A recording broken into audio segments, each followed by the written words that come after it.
Ministerio de Justicia. Cuando cambiamos, todo se transforma.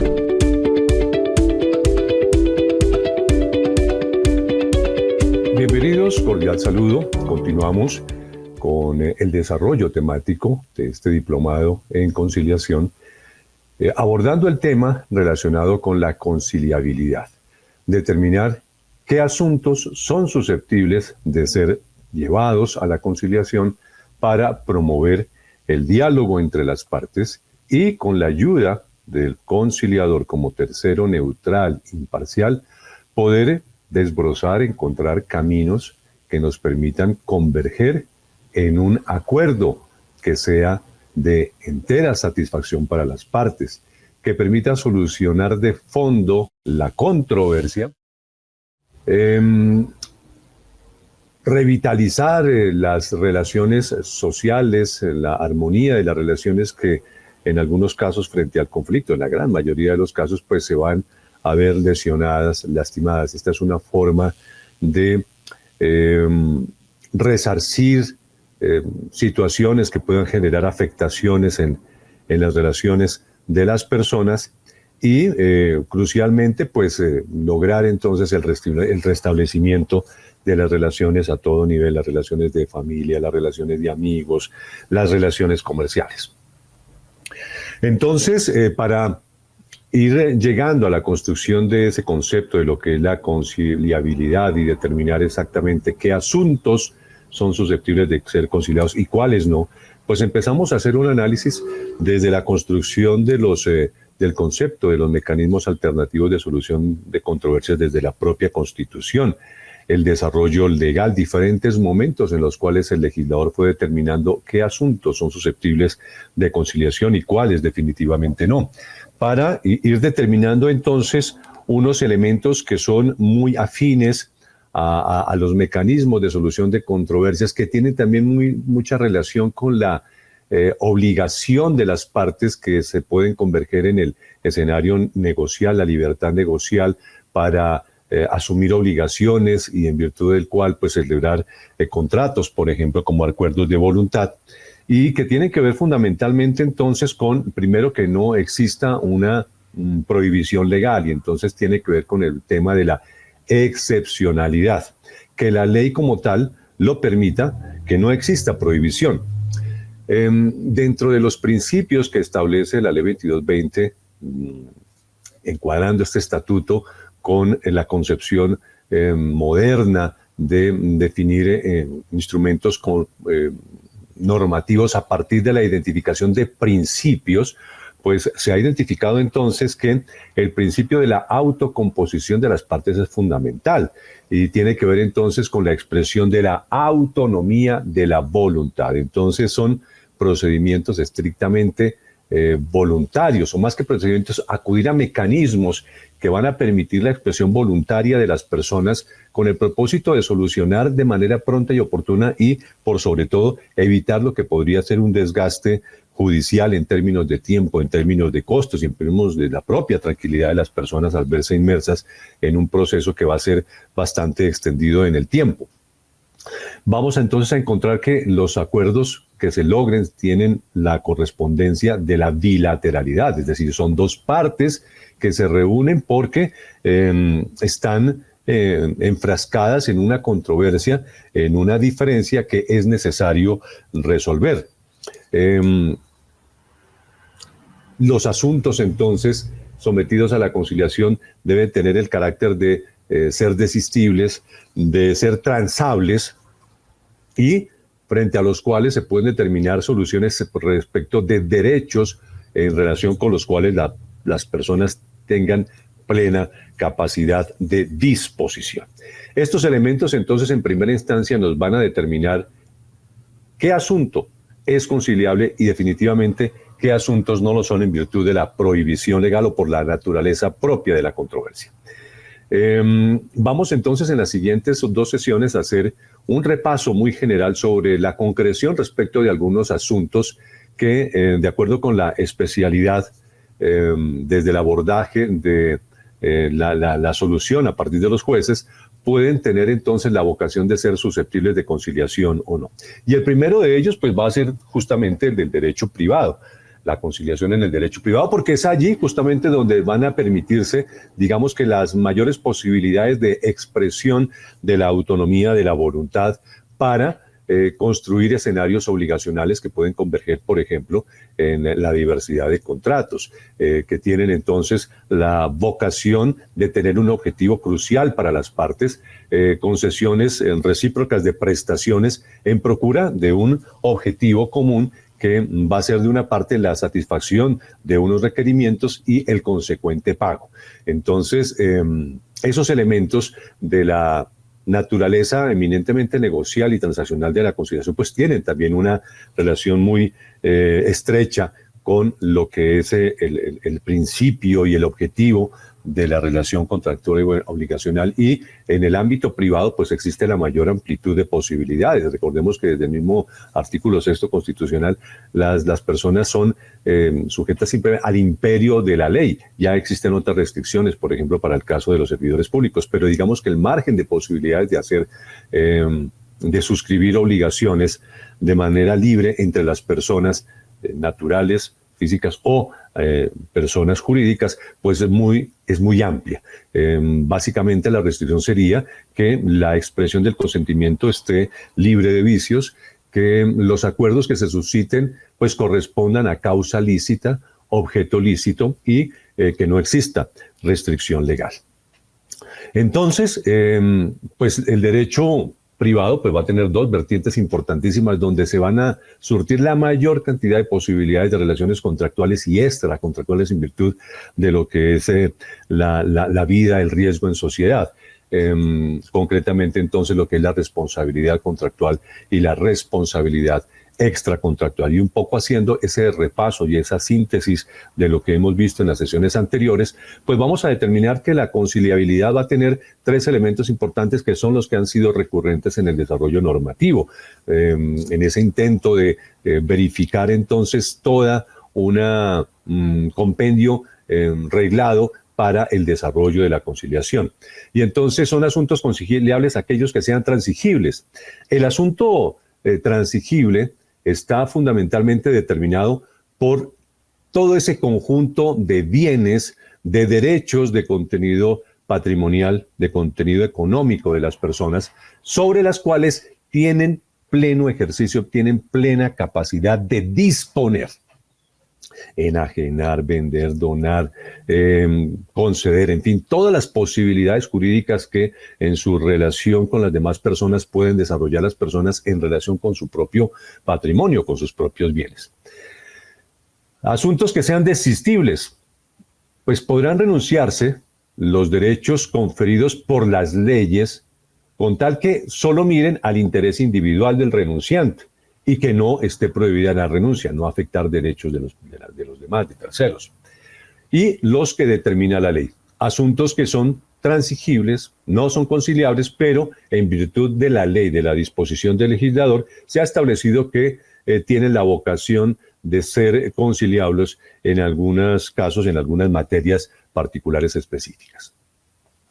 La finalidad entonces de la negociación como negocio jurídico es buscar el acuerdo conciliatorio, la identidad de intereses de las partes en una solución que ponga fin a una diferencia, a un problema, y que se va a concretar en el acta de conciliación, el documento que va a resultar entonces como resultado de ese ejercicio de diálogo,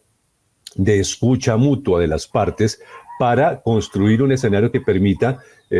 poner fin a sus controversias, zanjar toda disputa, con lo cual el documento acta de acuerdo presta mérito ejecutivo, hace tránsito toda cosa juzgada y como tal, pues debe reunir los requisitos de todo negocio jurídico en cuanto involucra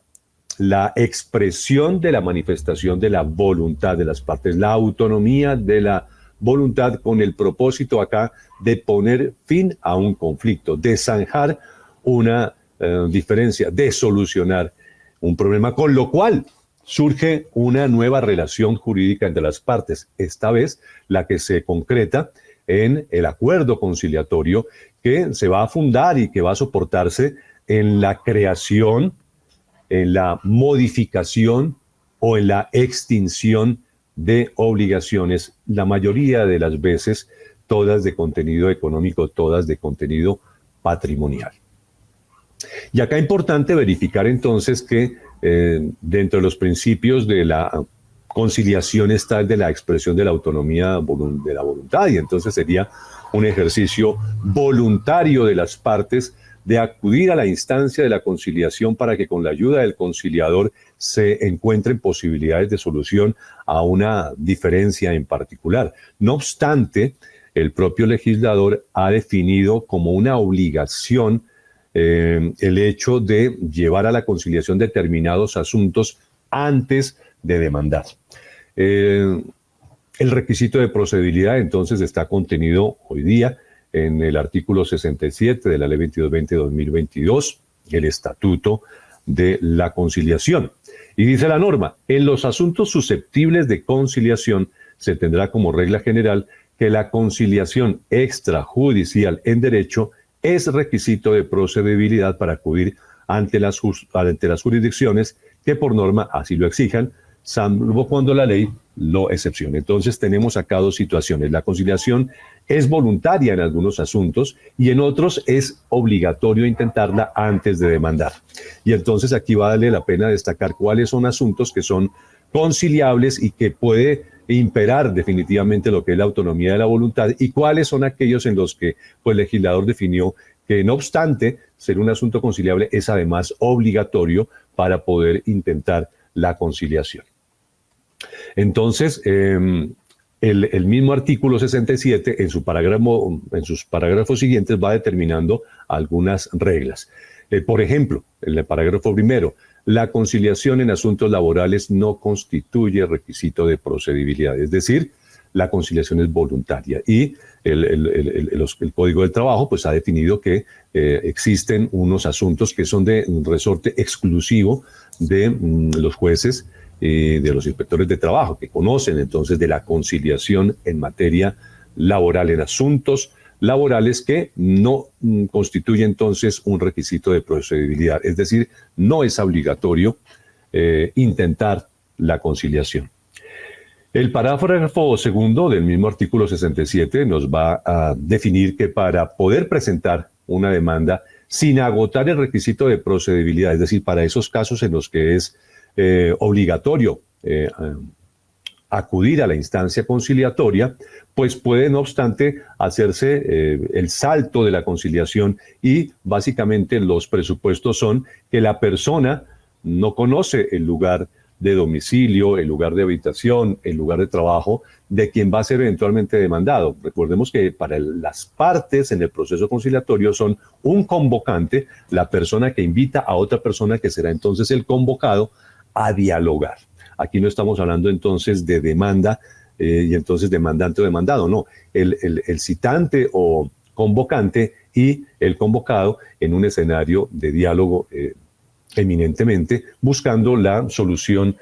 concertada de las diferencias con la ayuda del tercero imparcial neutral. Entonces, esta disposición del parágrafo segundo, pues en la medida que nadie está llamado a lo imposible, si la persona que convoca a otra persona para el diálogo no conoce su dirección o su domicilio o el lugar de trabajo, pues entonces puede obviarse el requisito de la conciliación siempre y cuando, pues, bajo la gravedad del juramento, manifieste que no conoce tal información. De igual manera, cuando quien demande sea una entidad pública, también entonces se puede obviar el requisito de procedibilidad. Cuando la administración en asuntos contenciosos administrativos demande su acto administrativo, lo que en la doctrina se llama la acción de lesividad, cuando pues la producción del acto administrativo ocurrió por medios ilegales o fraudulentos. Entonces esos serían los tres escenarios en los cuales se podría obviar el requisito de procedibilidad para acceder a la jurisdicción correspondiente. Aquí vale la pena indicar algo que a veces se presenta en la práctica, en el ejercicio de la conciliación, y es que el citante pues es su obligación manifestar, por supuesto, la dirección dice el artículo, la ley 2220, la dirección de correo electrónico para convocar a la persona interesada en que se suscite el diálogo, o la dirección física, o dice la norma, por cualquier medio idóneo que se pueda citar a la persona.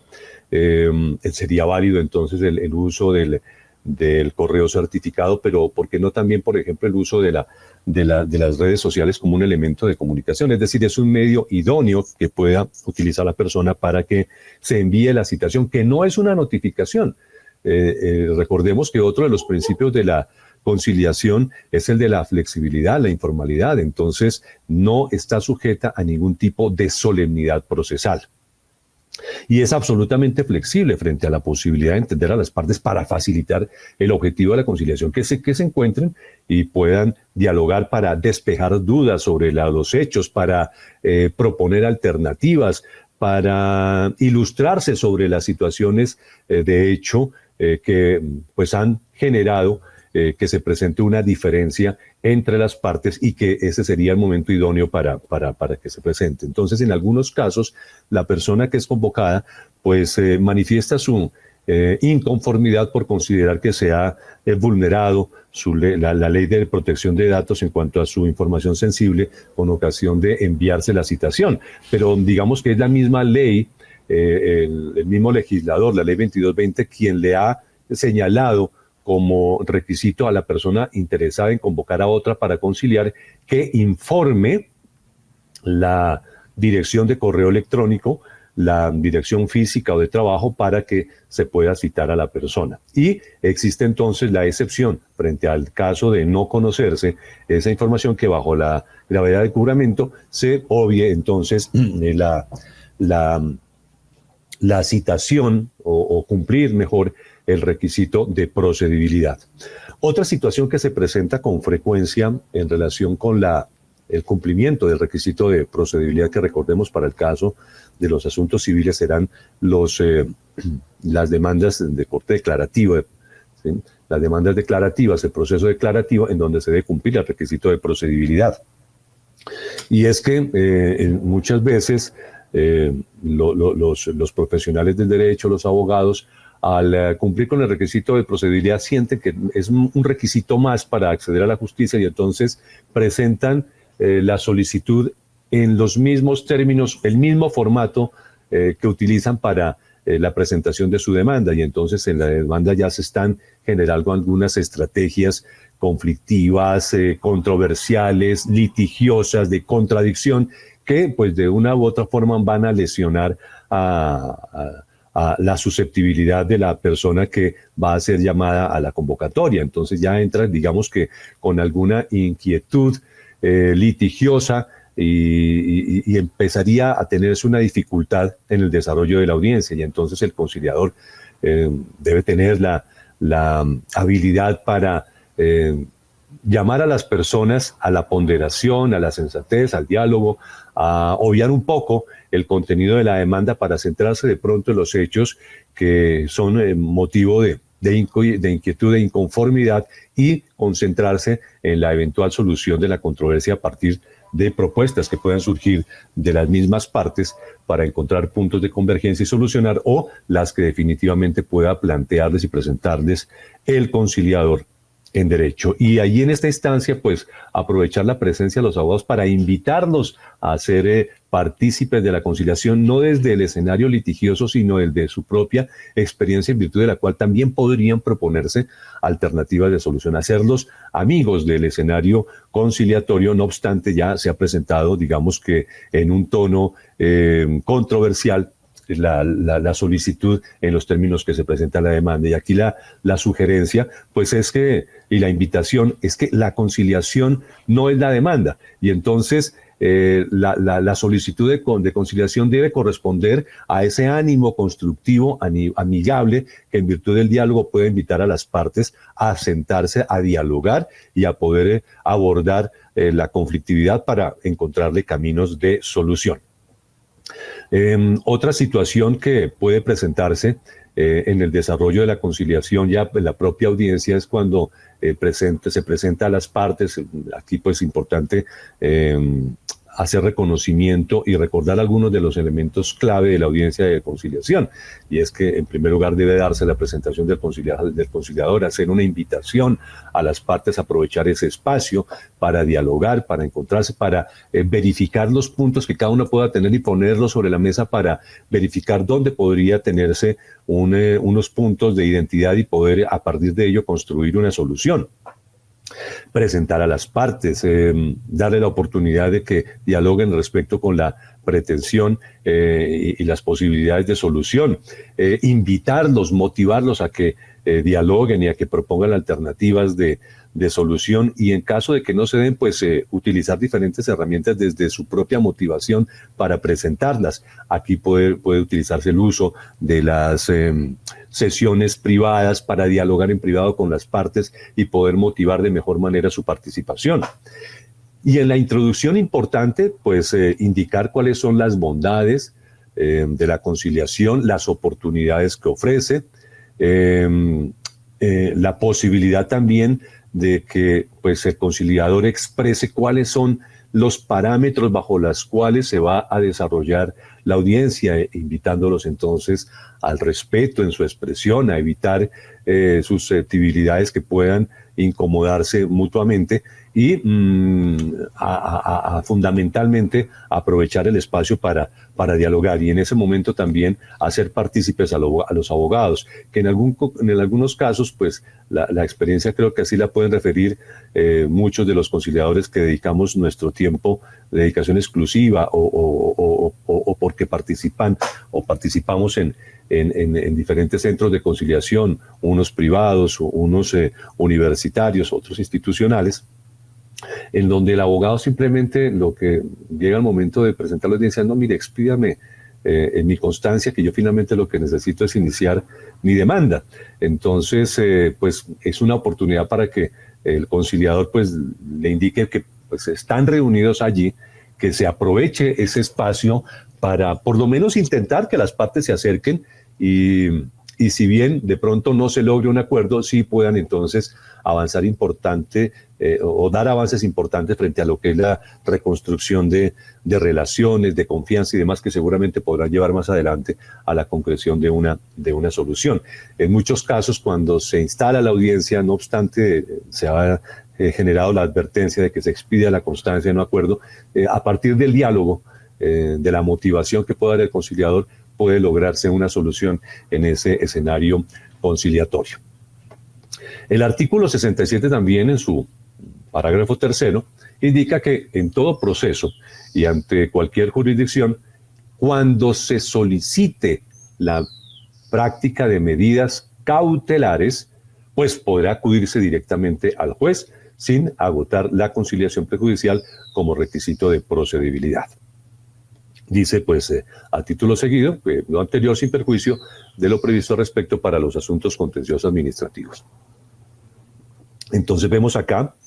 cuáles entonces son las reglas de requisito de procedibilidad y qué momentos podría entonces obviarse por parte de la persona interesada el cumplir con esta exigencia y con esta carga que ha generado el legislador para que en algunos asuntos la conciliación no sea voluntaria, sino que corresponda a una obligación como requisito de procedibilidad para proceder a una posterior demanda. Digamos que la experiencia de la exigencia señalada por el legislador de establecer el requisito de procedibilidad, pues ha contribuido a la promoción de los mecanismos de solución de controversias como un instrumento para facilitar el diálogo, para promover entonces la conciliación y el uso de la participación como un elemento de las personas en la autogestión de sus propios problemas y la construcción desde su propia voluntad de posibilidades de solución por fuera del escenario judicial. También ha contribuido para fomentar, para incentivar la formación de conciliadores, con lo cual se desarrolla entonces una importante pedagogía respecto de las bondades que tienen los mecanismos de solución de controversias en cuanto a los diferentes procesos como este al que asistimos de formación de conciliadores. empezar a transformar esa tradición litigiosa que tenemos por excelencia en nuestro país en el ejercicio del derecho, para optar por otros instrumentos que podrían brindar una solución eficaz y pronta, oportuna, a la multiplicidad de problemas cotidianos que se presentan en la sociedad en sus diferentes relaciones y descongestionar los despachos judiciales. No obstante, también el requisito de procedibilidad podría identificar algunas desventajas, podríamos llamarlas de esa manera. Por ejemplo, el de la percepción de que pues, es una imposición, es una obligación, una carga que hace pues, dificultoso el desarrollo del trámite y que no va a conducir a una solución eficaz, sino dilatoria en el tiempo. Digamos que acá, como lo mencionaba anteriormente, dependerá mucho de la disposición de las personas, de sus abogados, fundamentalmente del conciliador, para convertirse en un motivador y tratar de romper esa percepción de imposición, de observar como a la conciliación como un requisito más para presentar una demanda, sino más bien hacerla ver como una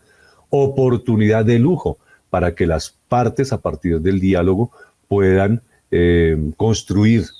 escenarios de solución de fondo a su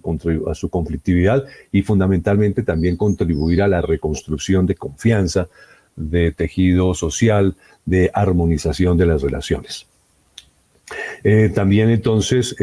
podría advertirse como una debilidad también ya para el ejercicio propio del conciliador el simplemente hecho de la indiferencia frente al cumplimiento del requisito de procedibilidad y simplemente ser un facilitador del trámite para el inicio de la demanda. Digamos que acá es importante la ponderación, la sensatez, el análisis, el juicio del conciliador en la medida de aprovechar el espacio, no obstante ser una imposición, ser de pronto un trámite, pero convertirlo más en una oportunidad de diálogo para que las partes pues dialoguen y se cumpla el propósito de la conciliación, que es no solo intentar, sino lograr o procurar lograr el diálogo entre las partes para que finalicen su controversia, le pongan fin a su conflicto. El cumplimiento del requisito de procedibilidad, entonces, se da en virtud del artículo 70 bajo los siguientes escenarios. Cuando se efectúe la audiencia de conciliación sin que se logre acuerdo, entonces se expide la constancia correspondiente, constancia que debe pues, identificar la fecha y hora de la reunión, una síntesis de los hechos, una síntesis de la pretensión y la asistencia de las partes. Acá, pues, la norma como tal no lo indica, pero el decreto reglamentario expedido por el Ministerio de Justicia, que vigente aún, el 1069, y seguramente el que tendrá que expedirse con ocasión de la Ley 2220-2022, pues va a indicar que en la constancia se deben precisar los datos de las personas, de su domicilio, de su dirección, de su correo electrónico y el teléfono, porque son datos que al momento de registrar las constancias y las actas en el sistema de información de la conciliación, el SICAC del Ministerio de Justicia, que es un deber del conciliador realizar este trámite, y de los centros de conciliación hacer el registro de actas y constancias, pues para hacer el registro es una información que se va a requerir para documentar entonces el trámite de este sistema de información que va a compendiar todo el desarrollo de la conciliación y que está a cargo del Ministerio de Justicia, que es la entidad que va a regular y a supervisar, que tiene la dirección de lo que es el desarrollo de los mecanismos alternativos de solución de controversias. Entonces, es una exigencia que determina tanto la ley y el reglamento y que obviamente debe cumplirse. El otro escenario que podría verificarse de cumplimiento del requisito de procedibilidad es cuando las partes o una de ellas no asiste a la audiencia. Y entonces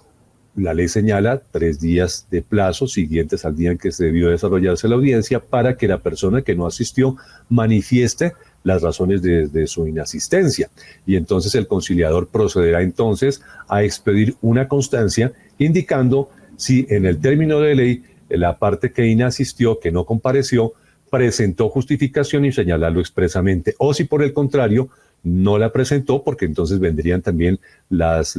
consecuencias de la no asistencia sin justificación que señala el Estatuto de Conciliación, y es que podría considerarse esa conducta como indicio grave en contra y la posibilidad de que se imponga una multa. Entonces, por parte del juez ya en un proceso. Eso es importante definirlo, que no es el conciliador no valora las excusas, el conciliador no valora las manifestaciones que hayan señalado las partes para justificar o no su inasistencia a la audiencia. Es una tarea que le corresponde al juez en un proceso. Entonces, aquí, importante la expedición de la constancia, señalando expresamente si se justificó, en qué términos o si definitivamente no se justificó. Aquí hay una situación importante que se da en la práctica y que no está documentado ni en la ley ni en ningún acto reglamentario del Estatuto de la Conciliación. Y es, ¿qué pasa si durante el lapso definido por la ley para justificarse, quien no asiste solicita una nueva fecha? La doctrina que ha elaborado el Ministerio de Justicia ha señalado que en la medida que el conciliador no valora la excusa, pues esa será una situación que podrá definir la parte que convocó y que asistió, o la parte que definitivamente asistió, porque en algunos casos podría darse que quien asiste es el convocado y el que no asistió sea el convocante. Entonces, lo que ha señalado como solución desde la Ministerio de Justicia es que quien asiste es el que decide. Entonces el conciliador tendrá que informarle a la parte interesada sobre las razones que presentó la parte que no asistió y la solicitud expresa de que se presente una nueva fecha, y si está de acuerdo, entonces podría convocar a una nueva reunión atendiendo pues esa solicitud de reprogramación de la audiencia, frente a lo cual pues será la decisión en cabeza de quién asistió a la audiencia, y se procederá entonces o a expedir la constancia si es que definitivamente no estuvo de acuerdo en una nueva fecha, o a invitar a las partes a una nueva reunión.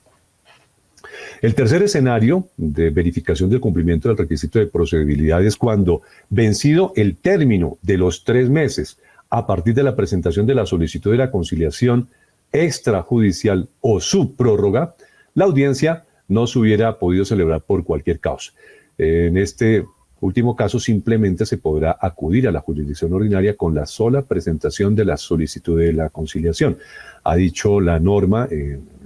Estatuto de la Conciliación, que una vez presentada la solicitud, deberá intentarse la convocatoria dentro del mes siguiente. No obstante, existen 3 meses para que se pueda surtir el trámite conciliatorio con la audiencia de conciliación, y la posibilidad de que las partes prorroguen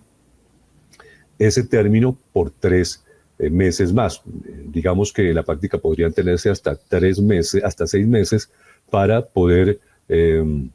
desarrollar la audiencia de conciliación, porque se pueden presentar momentos en los cuales, o situaciones en las cuales las partes van dialogando, van nutriendo en cada reunión elementos que van a permitir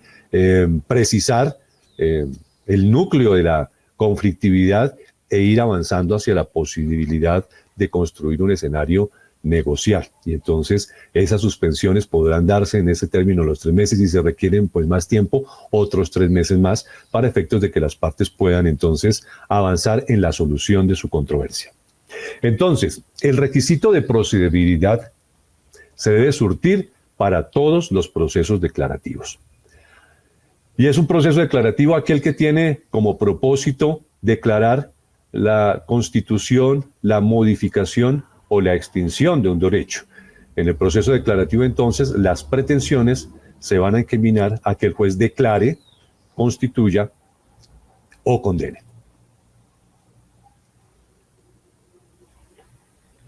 Como les indiqué al comienzo de la sesión, y aquí dedicamos un tiempo importante para precisar el concepto de lo que es el requisito de procedibilidad,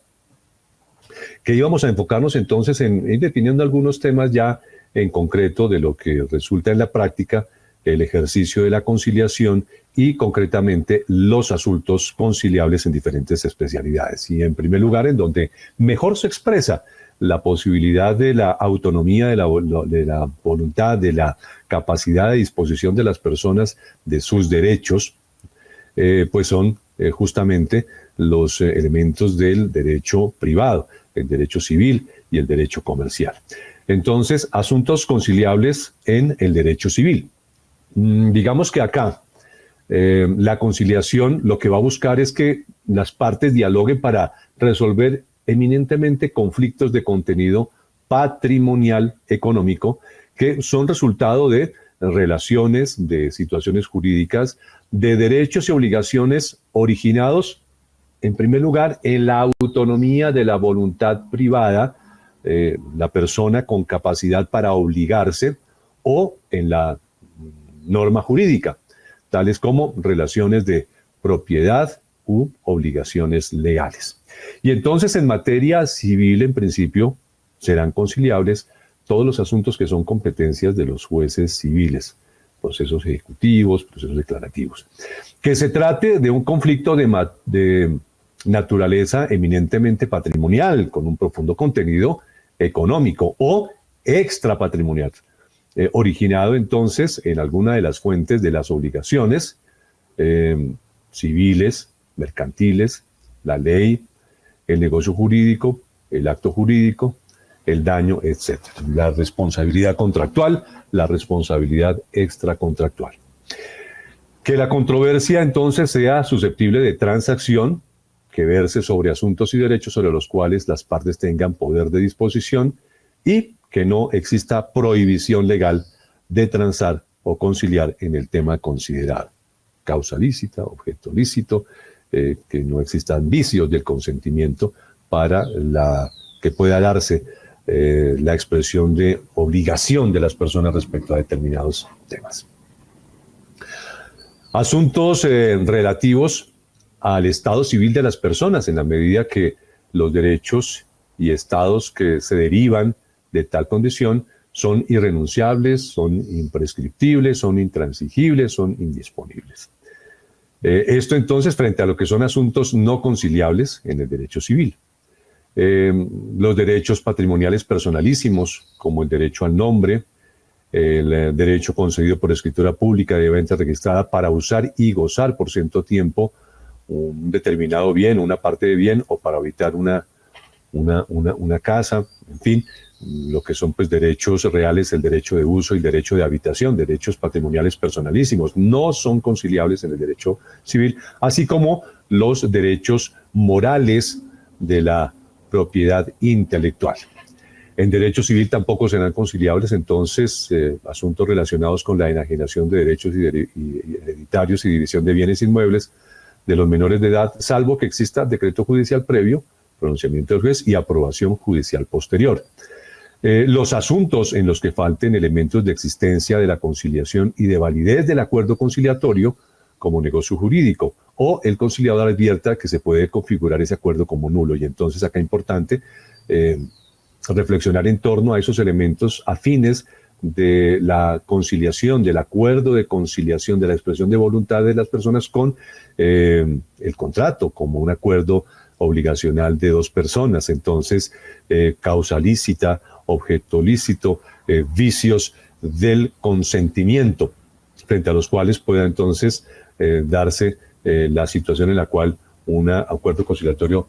pueda advertirse como nulo. Requisito de procedibilidad en materia civil. El artículo 68 del Estatuto de la Conciliación definió que la conciliación como requisito de procedibilidad en materia civil se regirá por lo normado en la Ley 1564/2012, Código General del Proceso, o la norma que la modifique, sustituye o complemente. Conforme al cual, si la materia es conciliable, la conciliación extrajudicial en derecho como requisito de procedibilidad debe intentarse antes de acudir a la especialidad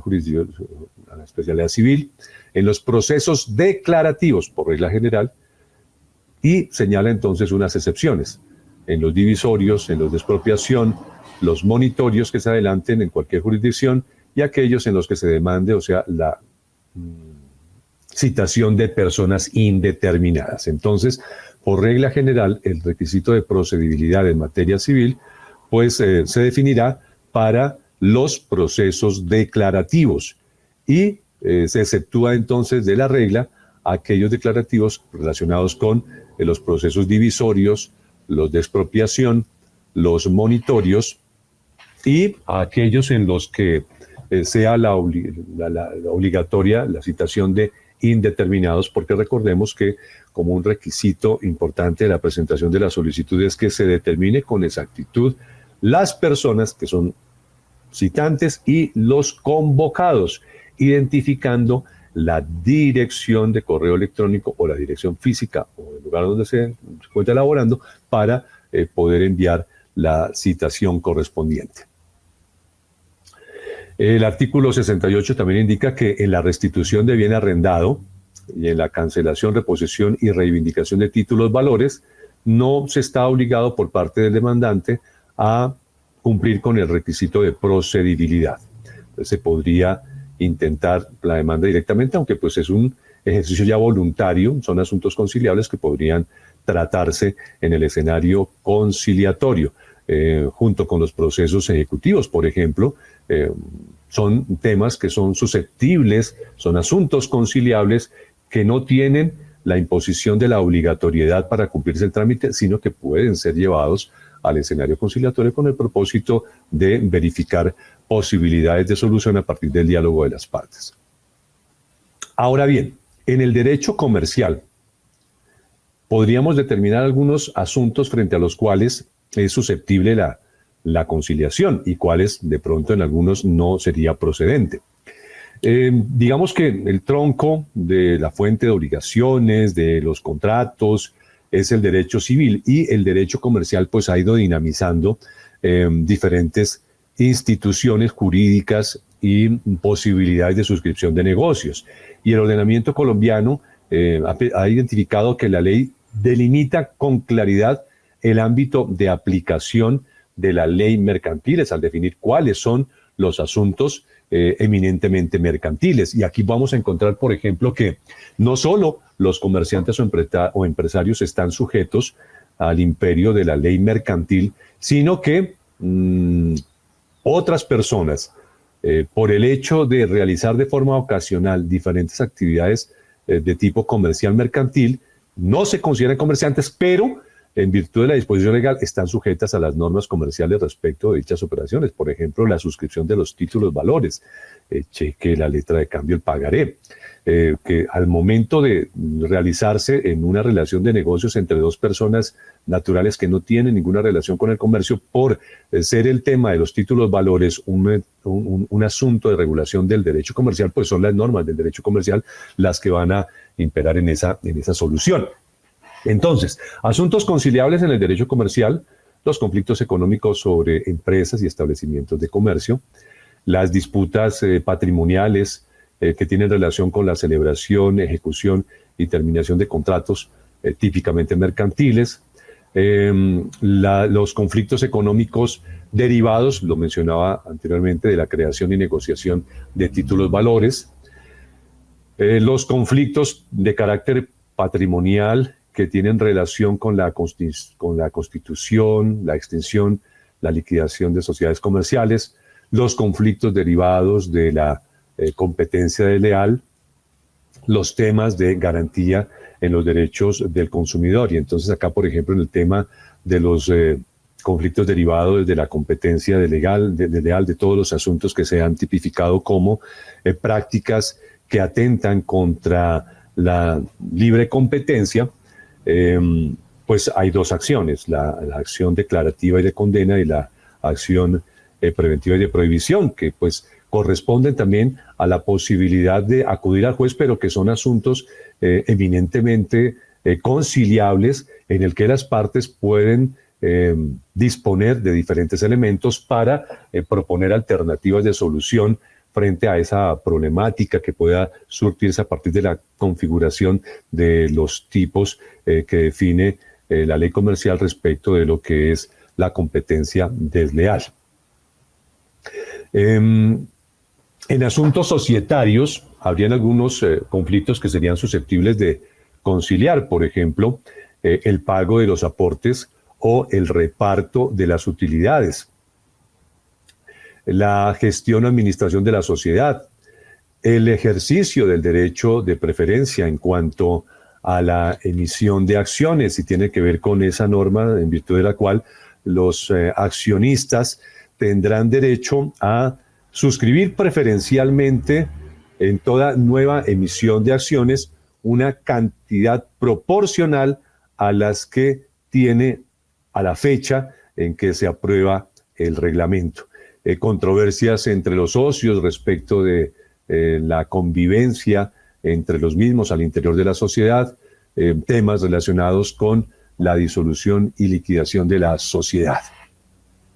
En relación con el contrato de arrendamiento comercial de local comercial, habría que precisar que existe una cierta protección legal al establecimiento de comercio en la medida que la unidad comercial representa un aporte importante al desarrollo económico dentro de lo que es la concepción del artículo 333 del modelo económico que impera en nuestro país y que tiene que ver con esa tríada de libertades que van a permitir entonces la dinámica económica importante para el aporte y el enriquecimiento de la sociedad, y que tiene que ver entonces con la libertad de empresa, la libertad de iniciativa privada y la libre competencia. Respecto entonces del contrato comercial regulado en el Código de Comercio, artículos 518 y siguientes, pues existen una serie de prerrogativas que se convierten en elementos de protección al funcionamiento del establecimiento de comercio. En principio, normas y situaciones contra las cuales no es posible estipulación en contrario a lo dicho por la norma, con lo cual no serían conciliables en virtud de la disposición legal. Recordemos entonces el artículo 518, el derecho que tiene el arrendatario en su establecimiento de comercio a la renovación automática de contratos si se han cumplido las condiciones estipuladas en el contrato.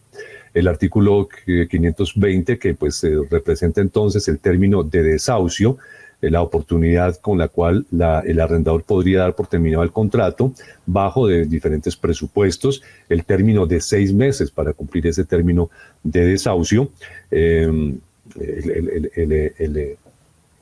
El arrendador podría entonces solicitar su inmueble si no se cumplió con las obligaciones por parte del arrendatario, y las siguientes causales que son importantísimas porque van a dar lugar posteriormente a lo que es el derecho a la indemnización, y es que el propietario requiera el inmueble para su propio uso o habitación o para establecer una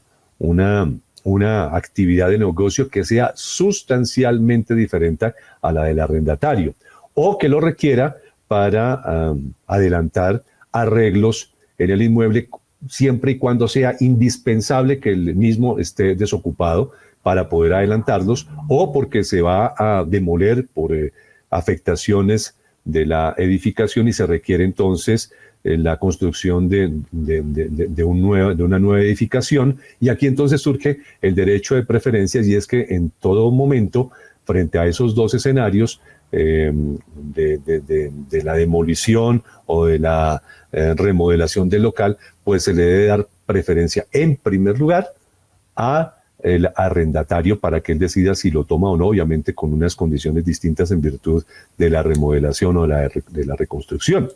Frente a lo cual pues surge el siguiente derecho, y es que si se incumple por parte del arrendador esas dos situaciones, pues inmediatamente el arrendatario tiene derecho a reclamar indemnización. Prerrogativas en favor del arrendador, pues estarían en el 523, el arrendatario no podrá, sin autorización del arrendador, arrendar totalmente los locales o inmuebles, darle destinaciones distintas al mismo, de manera que se lesionen derechos del arrendador, y la cesión del contrato de arrendamientos, que solo será válida cuando lo autorice el arrendador, disposiciones también frente a las cuales no sería susceptible la conciliación, por estar obviamente dispuesta tal situación en normas de orden público, pues el propio Código de Comercio.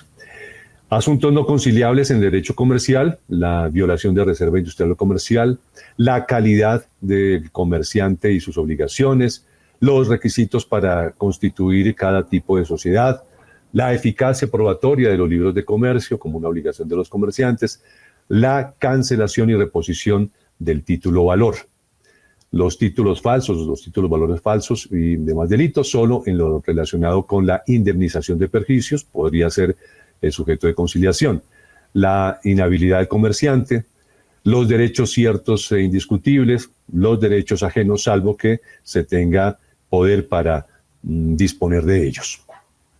Hasta aquí, pues tenemos entonces un panorama, digamos que muy concreto, práctico, de lo que podría ser la concreción de esa conceptualización de lo que es la conciliabilidad respecto de lo que es el ejercicio del derecho privado, concretamente en el derecho civil y el derecho mercantil. Muchas gracias por su atención y ya nos veremos en la próxima sesión.